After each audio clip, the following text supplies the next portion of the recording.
Welcome to this explainer. Okay, let's get right into it. Stop trying to build the Uber of Africa and start building the actual infrastructure that makes Uber work in places like Lagos or Nairobi.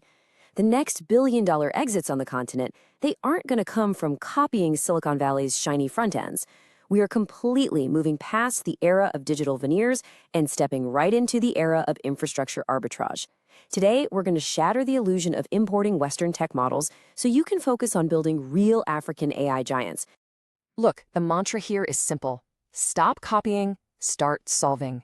You kind of have to stop trying to force a localized clone and start tackling the deep, messy, on-the-ground operational bottlenecks that Western models just completely ignore.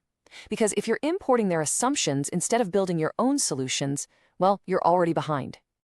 All right, let's dive into Section 1, the innovation opportunity, or what we call the offline-first reality. Here's why so many startups hit a wall. They're importing cloud-first models into an offline-first reality. Think about it.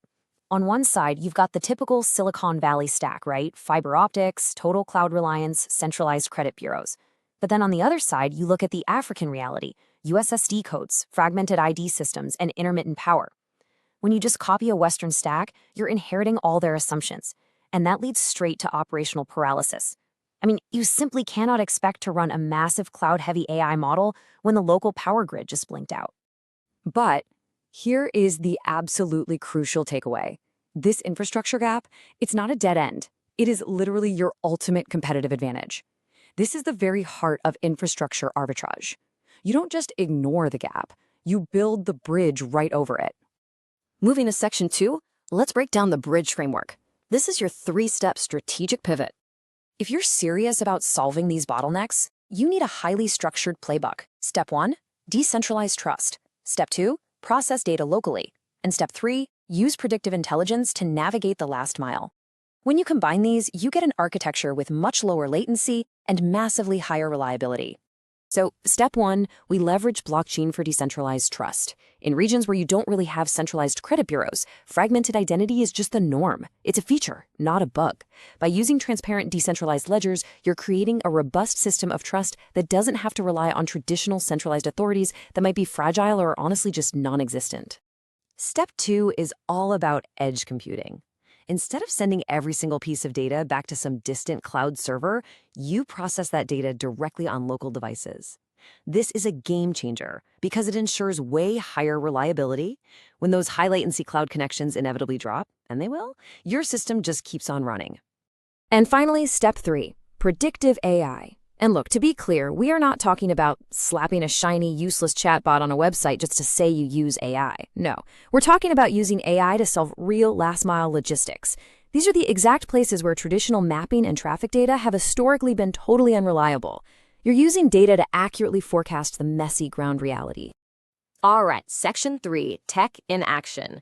Let's look at moving from legacy to lightweight. So what does this actually look like in the real world? Take credit scoring, for instance. Instead of clunky, traditional models, you use AI to analyze mobile money flows to get a much more accurate risk assessment. For cross-border trade, you swap out the slow, intermediary-heavy banking systems for automated smart contracts. You are essentially completely rewriting the underlying mechanics of business. Just picture this workflow in your head for a second. A user with a basic feature phone types in a simple USSD interface. That legacy SMS triggers an automation using a tool like Zapier, which bridges the gap to a modern API. This instantly fires off a smart contract on a blockchain ledger, and boom, you get an automated settlement. You've completely bypassed the slow banking system by using lightweight tools built for the actual environment. Now, before we get too carried away, let's hit Section 4, pitfalls and warnings. We need to talk about building for resilience. Ask yourself this question right now. Be honest. If your product completely breaks the second it loses a 4G connection, is it really a solution, or is it just a massive liability? If you require perfect, ideal conditions to operate, you aren't actually solving the problem at all. There are a few massive traps founders fall into here. First, relying strictly on cloud-only dependencies, basically over-engineering for a perfectly connected world that just doesn't exist yet. Also, avoid AI for the sake of AI. If your AI doesn't reduce manual errors in data entry or logistics, it's just driving up your costs.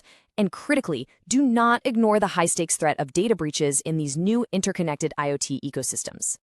You absolutely must build in robust encryption and security right from day one. Why? Because in these specific environments, raw resilience will always trump shiny new features. If your platform isn't secure and it isn't durable, there's no way it's going to scale. Which brings us to Section 5, lightweight infrastructure, and really optimizing for the ground reality. Bringing it all together, these are your absolute non-negotiables. First, build an offline-first architecture. Second, implement smart contracts to generate trust where it might be missing.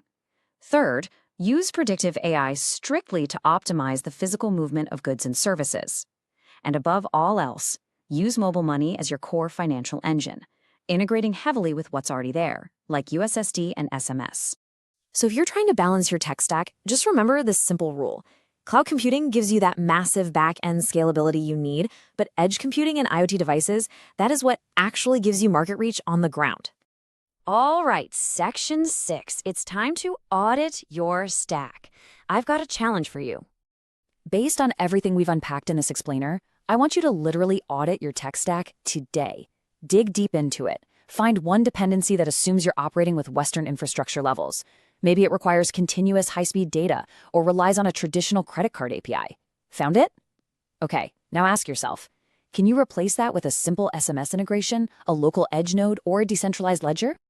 Bottom line, stop building for the valley. The founders who solve for the actual messy bottlenecks on the ground instead of just the visual aesthetic, they're the ones who are going to own the market. So stay curious, keep learning, and embrace the evolution of this tech. Look at your architecture today and ask yourself the tough question. Are you just building a digital veneer, or are you actually building the infrastructure of the future?